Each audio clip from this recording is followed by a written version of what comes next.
जय हो चौथ माता। आज बहुला चौथ के पावन अवसर पर मैं आपको इससे जुड़ी कथा सुनाऊंगी। एक गांव में एक माँ बेटे रहते थे। बेटा गाय चराकर अपना जीवन यापन करता। उसकी माँ चतुर्थी व्रत किया करती थी। भद्रापद चतुर्थी के दिन वह 5 चूरमे के लड्डू बनाकर एक लड्डू चौथ माता को, एक गणेश जी भगवान को, एक लड्डू ब्राह्मण को देती, एक बेटे को खिलाती और एक स्वयं ग्रहण करती। एक दिन पड़ोसन ने बुढ़िया के बेटे को सिखा दिया कि तू इतनी मेहनत करता है और तेरी माँ चूरमा बना बना कर बांटती हैं और तुझे सिर्फ एक लड्डू ठंडी रोटी खिलाती हैं। लड़का पड़ोसन की बातों में आ गया और माँ से बोला, माँ ठंडी रोटी खाकर मेरे से गाय नहीं चराई जाती, तुम चौथ माता का व्रत छोड़ दो। तब माँ बोली, बेटा मैं तो तेरी सुख शांति के लिए ही चौथ माता का व्रत करती हूँ। इस पर बेटे ने कहा, मैं परदेश जाऊँगा। तब माँ बोली, ले बेटा ये चौथ माता के आंखें हैं, जहाँ भी तुझे कहीं कष्ट लगे वहाँ तू इन्हें अपने पास रख लेना। यदि तुझ पर कोई संकट आए तो चौथ माता का नाम लेकर इन्हें पूरा कर देना, यह तेरा संकट टाल देंगे। लड़का परदेश चला गया। रास्ते में एक नदी आई। कोई रास्ता ना दिखाई दिया। उसने आंखें हाथ में लेकर चौथ माता गणेश जी का ध्यान किया। चौथ माता की कृपा से नदी के बीच में रास्ता निकल आया। आगे घना जंगल आया। कोई रास्ता नहीं सूझ रहा था। उसने चौथ माता का ध्यान लगाकर आंखें पूरा दिया और रास्ता मिल गया और आगे चलकर एक नगरी में पहुंच गया। उस नगरी के राजा के यहाँ एक बर्तनों का आहा पकता, जिसमें एक आदमी की बलि दी जाती थी।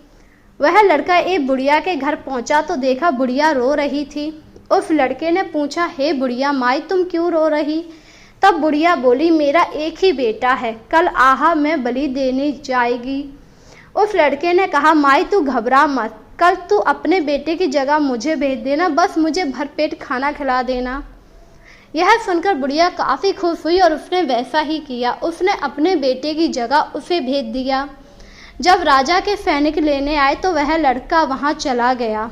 चौथ माता के आंखें पूर जल कलश भरकर बैठ गया और उसने चौथ माता और गणेश जी का ध्यान किया। हे चौथ माता गणेश जी भगवान मेरा संकट टाल दो। आहा भरकर उसने जैसे ही मेरा संकट टाल देना, यह कहकर उसने आंखें को अग्नि में डाल दिया। जो अगवा बर्तनों को 1 महीने में पकाता था वह 1 दिन में पककर तैयार हो गया। यह जानकर राजा काफ़ी ज़्यादा हैरान हुआ, क्योंकि अगवा के संग वह बालक भी जीवित निकल आया। तब राजा ने उससे पूछा कि आखिर यह सब कैसे हुआ, तुम जीवित कैसे बच गए? तब उसने कहा, यह सब चौथ माता की कृपा से हुआ है, मेरी माँ चौथ माता का व्रत करती हैं। तब राजा को विश्वास नहीं हुआ। उसने 2 घोड़े मंगवाए, एक पर खुद बैठा, दूसरे पर जंजीरों से बांधकर उसे बिठाया और कहा, यदि तेरी जंजीरें खुलकर मेरे में बन जाए तो मैं चौथ माता की भक्ति मान जाऊंगा। उस लड़के ने श्रद्धा भाव से चौथ माता को याद किया, हे चौथ माता अब तो मेरी रक्षा करो, इस बार भी मेरी रक्षा करो। देखते ही देखते लड़के की सारी जंजीरें राजा में बंध गई। यह देखकर राजा ने कहा, तेरी चौथ माता सच्ची है, मैं तेरी भक्ति से प्रसन्न हुआ। इसके बाद राजा ने अपनी कन्या का विवाह उस लड़के के साथ कर दिया और बहुत सारा धन दिया। जब लड़का गांव के पास पहुंचा तो गांव के लोगों ने कहा, बेटा तेरी माँ तो इधर उधर घूम रही है, तुझे ढूंढ रही है। जब से तू गया है तब से वह चौथ माता का व्रत करके बहुत सारा कर्जा ले लिया। इस पर लड़के ने कहा, उसने जो कुछ किया हो, माता मेरी बहुत ही अच्छी है, चौथ माता की कृपा से ही मैं आज बचकर आया हूँ। और इसके बाद वह लड़का अपनी माँ के पैरों में गिर गया और बोला, मुझे क्षमा कर दो, मैं दूसरों की बातों में आ गया था, तेरी चौथ माता ने ही मेरी रक्षा की है। और यह कहकर उसने आंखें अपनी माँ को लौटा दी।